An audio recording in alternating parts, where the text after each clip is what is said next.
지난번에 라디오 방송 들으니까 어떤 분이 크리스찬이죠.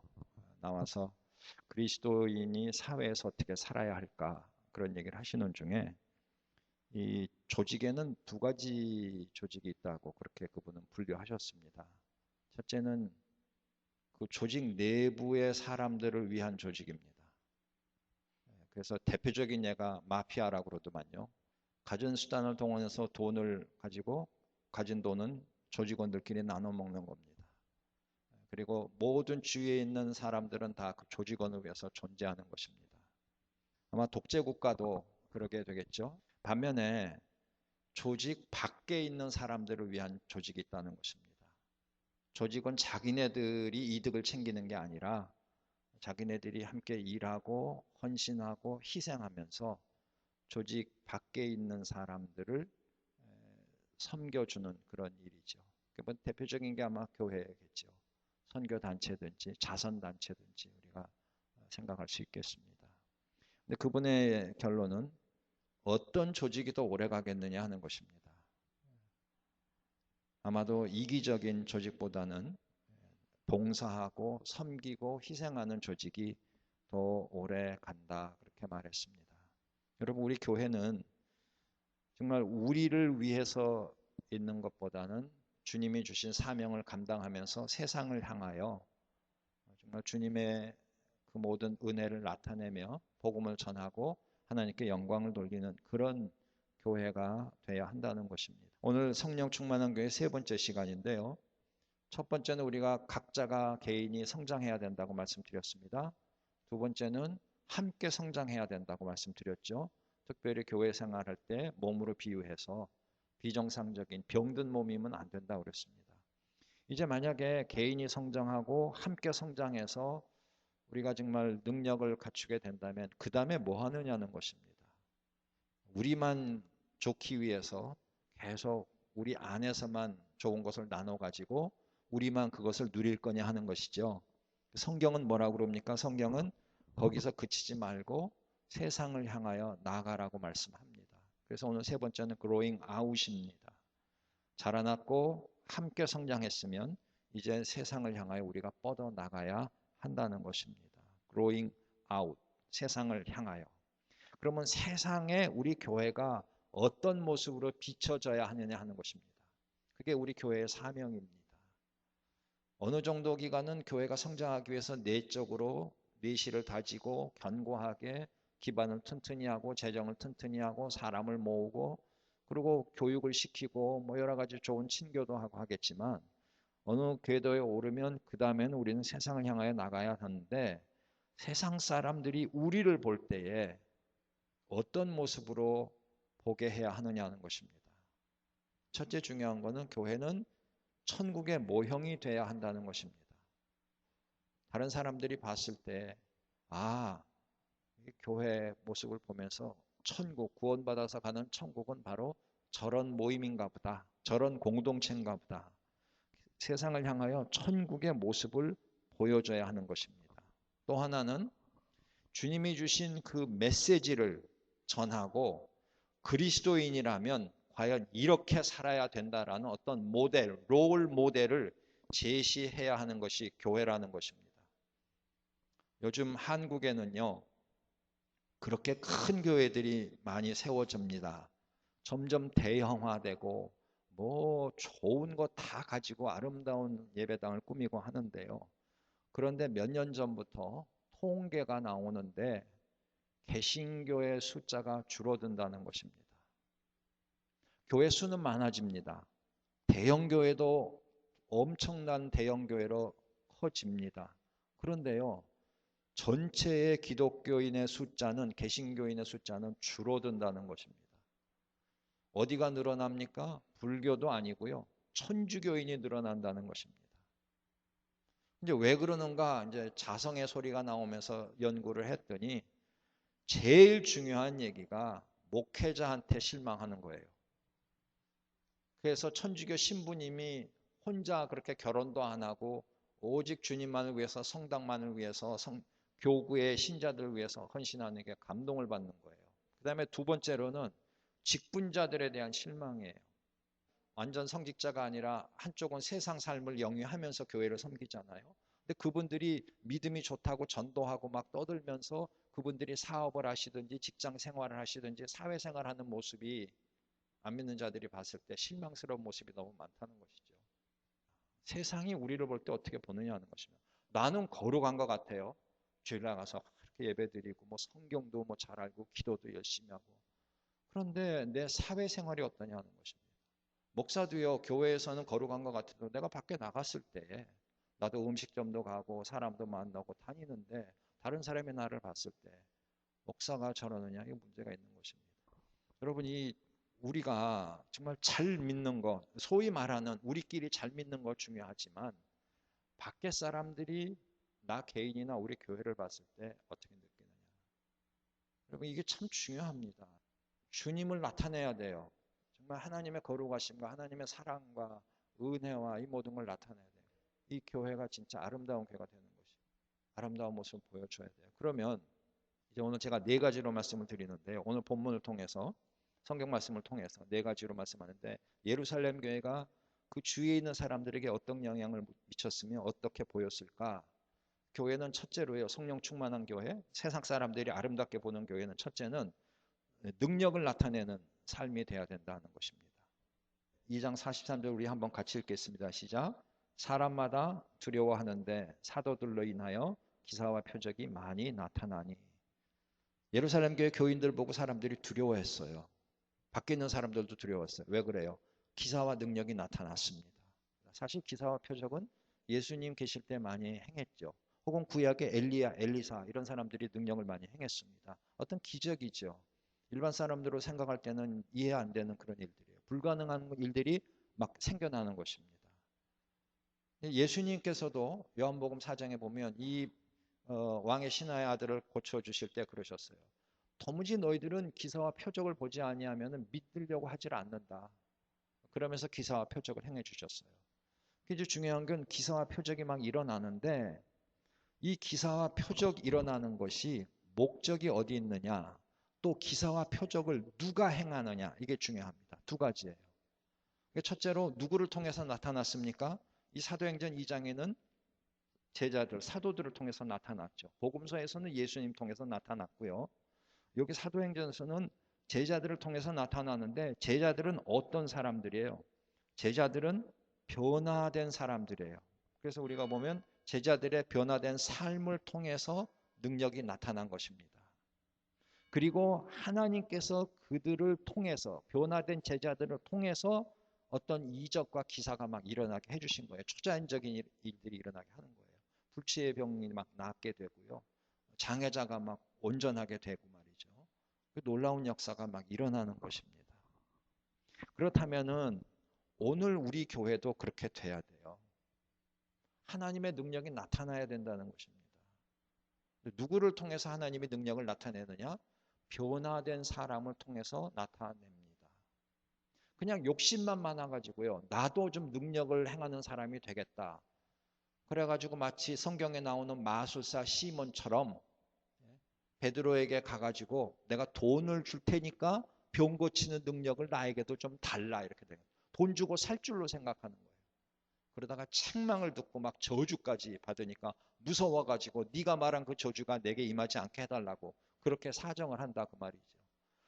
전혀 나는 변하지 아니하고 나는 하나님 보시기에 정말 한심한 사람인데 능력 받기만 바라는 거예요. 나를 통해서 어떤 기적이 일어나기를 바라는 거예요. 절대 일어나지 않습니다. 내가 하나님의 뜻을 거스리면서 하나님 보시기에 정말 안타까운 그런 모습을 하면서 능력 나타나기만 바란다? 있을 수 없습니다. 내가 변해야 합니다. 하나님이 쓰시기에 합당한 도구들이 돼야 합니다. 제자들은 변화됐습니다. 그렇죠?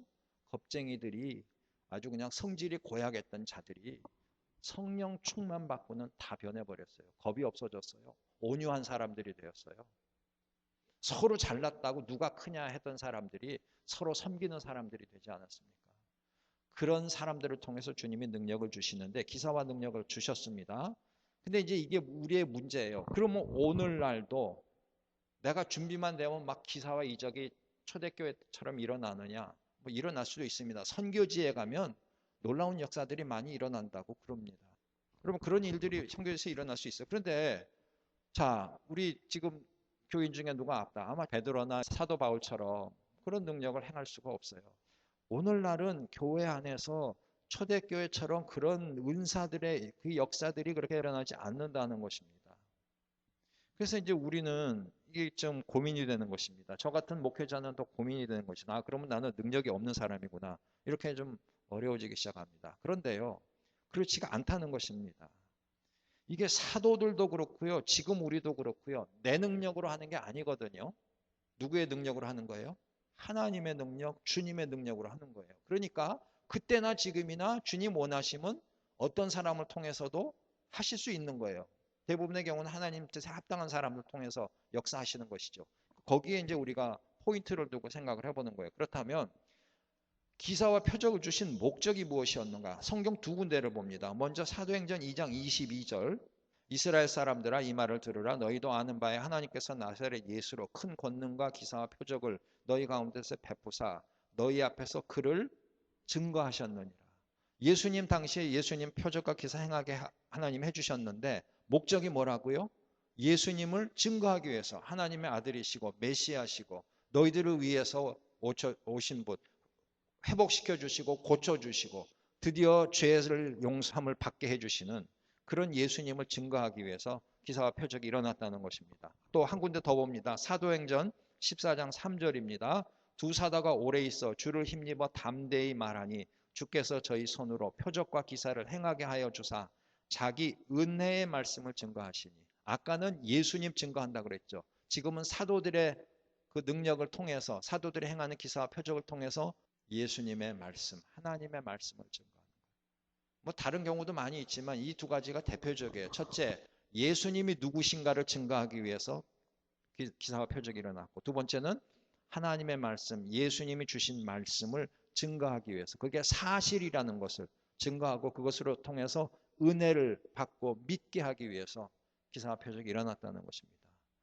오늘날 그런 원칙을 깨닫고 그런 능력이 지금도 우리 가정에서 우리 교회 안에서 내가 속한 공동체 안에서 일어나기를 원한다면 주님이 정말 허락해 주실 줄로 믿습니다. 다만 방법은 예수님 오신 이후 예수님 승천하신 이후의 방법은 내가 사도 베드로처럼 사도 바울처럼 그렇게 특출난 사람이 아닐지라도 나를 통해서도 역사가 일어날 수 있어요. 어떻게 해요? 기도입니다. 기도. 그래서 우리가 중보기도 하자고 하는 것입니다. 기도를 통해서 역사하십니다. 예수님 뭐라고 그러셨어요? 지금까지는 너희가 아무것도 구하지 아니하였으나 이제부터 내 이름으로 구하라. 그럼 어떻게 해요? 내 아버지께서 시행하시리라. 또 다른 경우에는 내가 시행하리라 말씀하셨어요. 그러니까 중요한 건 하나님의 말씀을 믿는 겁니다. 하나님의 말씀을 믿고 우리가 주님의 이름으로 기도하는 것입니다. 그래서 중보기도가 중요한 것이고 그래서 역사가 일어나는 것입니다. 여러분 의학계에서요 그런 실험을 참 많이 합니다. 최근에 제가 읽은 거는 아이를 못 가지는 그런 엄마들 아이를 갖고 싶은데 임신이 안 되는 그런 사람들을 병원에서 이제 자꾸 찾아오잖아요. 뭐가 잘못됐는지. 그래서 그 병원에서 조사했어요. 이렇게 와가 찾아와지고 하는 의사들 중에 그룹을 반으로 나눴어요. 자기네들이. 그래가지고 한 4개 도시를 뽑아가지고 4개 도시에 있는 그리스도인들에게 A그룹, B그룹이 있는데 B그룹의 이름을 알려주면서 그분들을 위해서 기도해 주라고 그랬어요. 멀리 떨어져 있어요. 4개 도시에서 그 이름만 가지고 기도한 거예요. 아이를 가질 수 있게 해달라고. 그래서 A그룹, B그룹 했는데 그러고 6개월인가 1년 기간 지난 다음에 조사를 해봤더니 이 B그룹에서는 50% 이상이 임신이 된 겁니다. A그룹에서는 50%도 안 되는 것입니다. 또 하나는요. 불치의 병에 걸린 사람들. 그러니까 이제 말기 암 환자 같은 분들이죠. 그런 분들에게 의사가 권하는 거는 기도, 종교를 가지시라는 거예요. 기도하라는 거예요. 그런데 불치의 병 걸려서 이제 사망 선고 받은 사람들이 회복되는 역사가 일어나는 거예요. 그런 사람들 중에는 진짜 7, 80%가 기도하는 사람. 남이 기도를 해줬든지 자기가 기도를 하든지. 여러분 오늘날도 그런 이적은 일어납니다. 우리가 함께 기도할 때 역사가 일어나는 것입니다. 여러분 만약에 정말 우리가 누군가를 위해서 기도한다면 또 내가 어려움 가운데 있을 때 누군가 나를 위해서 기도한다는 것을 깨닫게 된다면 여러분 은혜가 될 뿐 아니라 정말 회복의 역사가 일어납니다. 능력과 기사는 지금도 여기저기서 다 일어나고 있습니다. 중요한 건 우리가 그런 역사를 체험할 수 있게 해주신 사람이 되느냐 하는 것이죠. 주님 보시기에 합당한 사람들이 됩시다. 그리고 말씀에 의지하여 기도하십시다. 그리고 기사와 능력을 전달하는 저와 여러분들이 될 수 있기를 간절히 기원합니다. 두 번째로는요. 나누는 삶이에요. 여러분 44절하고 45절 보세요. 믿는 사람이 다 함께 있어 모든 물건을 서로 통용하고 또 재산과 소유를 팔아 각 사람의 필요를 따라 나눠주고. 여기 물건은 서로 통용합니다. 네 것 내 것 따지지 아니하고 내 것도 남이 막 쓰게 해주는 거예요. 그 다음에 재산이 많은 사람들이 자기 것을 팔아서 다른 사람들에게 나눠주는 것입니다. 이거 참 어려운 것이죠. 여러분 기억하시죠? 어떤 젊은 관원이 예수님께 와서 어떻게 해야 영생을 얻으리까? 그러니까는 십계명 얘기를 하시잖아요. 내가 그 십계명 다 지켰습니다. 그랬더니 예수님 뭐라고 그러세요? 한 가지 부족한 게 있는데 내 재산을 다 팔아서 가난한 사람 나눠주고 너는 나를 좇으라. 어떻게 됐습니까? 근심하며 돌아갔어요. 십계명을 지킨 사람입니다. 정말 완벽한 삶을 산 사람이에요. 도덕적으로 결함이 없는 사람이에요.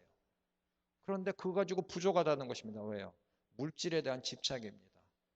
십계명은 자기가 의롭기 위해서 지킨 거예요. 하나님 말씀 공부해서 순종하는 것이 자기가 의롭고 내가 정말 영원한 기쁨과 그런 걸 누리기 위해서 한 것이에요. 주위에 있는 영혼을 불쌍히 여길 줄 모르는 것입니다.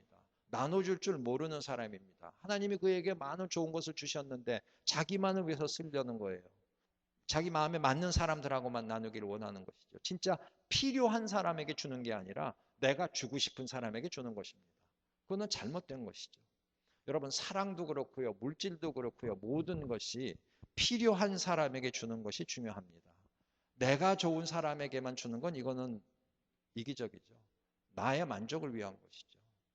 여러분 자식을 사랑할 때도 부모들이 자기 위주로 사랑하는 부모들이 너무 많다는 게 특별히 우리 한국 부모들은 자식 위주로 사랑을 해야 합니다. 자식이 무엇을 원하는가, 어떤 상태에 있는가, 자식에게 무엇을 주어야 제일 좋은 것인가. 우리 주위에 있는 사람들에게도 그래요. 우리 교회도 긍휼 사역을 할 때에 선교하고 구제의 일을 할 때에 우리 마음으로 막 하는 거예요. 그러니까 한쪽으로 쏠리죠. 우리 마음에 좋은 사람, 옳다고 생각한 사람. 그러니까 어떤 사람은 선교사님이 선교사 재벌이 되는 것입니다. 어떤 선교지는 막 남아 도는 것입니다. 다른 선교지는 없어요. 어떤 선교사님은 보고는커녕 보고할 힘도 없는 그런 상황에 있는 사람들이 많습니다. 중요한 건 우리가 그런 거 찾아내는 것입니다. 필요한 데다가 사랑과 그 모든 선교품을 보내는 것이죠. 선교 지원을 해야 하는 것이죠. 마찬가지입니다. 교회 안에서도 마찬가지예요. 그냥 끼리끼리끼리만 나누는 것이 아니라 정말 잘 살펴야 합니다. 여러분 진짜 이 나누는 삶 참 좋은 삶인데 정말 우리가 필요한 데 나눌 수 있는 사람이 되어야 되고요. 자기를 포기해야 합니다. 내 물건을 쓰게 하는 것도 힘든 일인데 내 재산을 팔아서 필요한 사람에게 줘버리는 것입니다. 이거는 그리스도의 사랑 아니면 할 수 없는 것입니다. 우리는 세상을 향하여 주님이 나에게 주신 것이다 생각을 한다면 아낌없이 나누어 줄 수 있는 그런 삶을 살 수 있어야 하는 것입니다. 세 번째로는요. 47절 앞부분에 보면 하나님을 찬미하며 또 온 백성에게 칭송을 받으니 주께서 구원받는 사람은 날마다 더하게 하시니라 그랬습니다. 찬미하는 삶입니다. 여기서 우리가 생각해야 할 것은 찬미가 그냥 찬송만 하면 다 찬미하는 삶인가? 아니에요. 여기 원어의 뜻은 하나님을 높이는 것입니다. Praise God이란 말이 뭐예요? 하나님을 찬양한다는 말도 있지만 찬양의 속뜻은 뭐예요? 하나님을 높이는 것입니다. 교회에 와서 예배 드릴 때 하나님 높이는 건 당연한 거죠.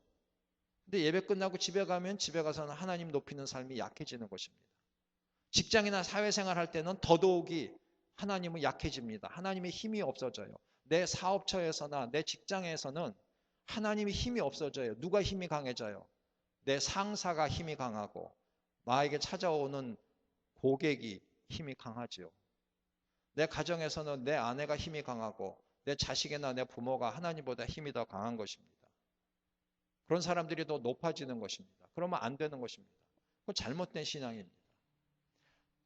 예배 드릴 때 예배당에 와서만 교회에 활동을 할 때만 하나님의 높임을 받으시는 것이 아니라 내 가정에서도 하나님이 제일 높임을 받아야 합니다. 내 직장이나 내 사업체에서도 하나님이 제일 높임을 받으셔야 합니다. 하나님 최우선입니다. 내가 이런 말을 하고 이런 행동을 했을 때 과연 하나님이 영광을 받으실까? 내가 과연 하나님을 높이는 것인가? 그것을 생각해야 하는 것이 원칙입니다. 이 예루살렘 교회 사람들은 그렇게 살았습니다. 단순히 찬송 부르고 막 열심히 박수치고 찬양 시간만 좋아서 열광한 것이 아니라 그들의 삶이 밖에 있는 사람들이 볼 때 이들은 정말 예수 믿는 사람들이다. 인정을 받은 것입니다. 그러니까 칭송을 받지요. 여러분, 사람이 다른 사람을 칭찬한다는 거 참 어려운 거 아시죠? 남의 흠은 잘 찾아내요. 장점을 얘기하라 그러면 없다는 것이죠. 부부 세미나 가가지고 방을 따로따로 정해놓고 종이를 준다는 것입니다. 서로 상대방한테 대해서 아쉬운 거 있으면 써라 그러면 막 2장, 석장, 넉 장 막 쓴다는 거예요.